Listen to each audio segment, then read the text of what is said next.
दुय्यम पक्ष म्हणून महाराष्ट्र नवनिर्माण सेना होती. विरोधी पक्षनेता या शहराचा मी होतो. म्हणजे या शहरामध्ये मनसेची ताकद नाहीये का? या शहरामध्ये महाराष्ट्र नवनिर्माण सेनेची ताकद आहे. मी वारंवार सांगत होतो की या पुणे शहराचा पहिला खासदार हा वसंत मोरे होऊ शकतो. परंतु काही लोकांना वाटत नाहीये की वसंत मोरे हा स्वकेंद्रित राजकारण करतो, अशी लोक म्हणतात.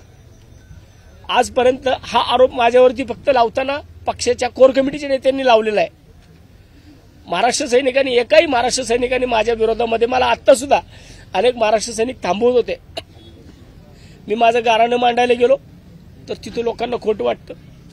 मग त्याच्यापेक्षा मी मागच्या वेळेस सुद्धा ज्या काही भूमिका माझ्या मांडल्या होत्या त्या भूमिकेमध्ये माझ्यावरतीच कारवाई झाली.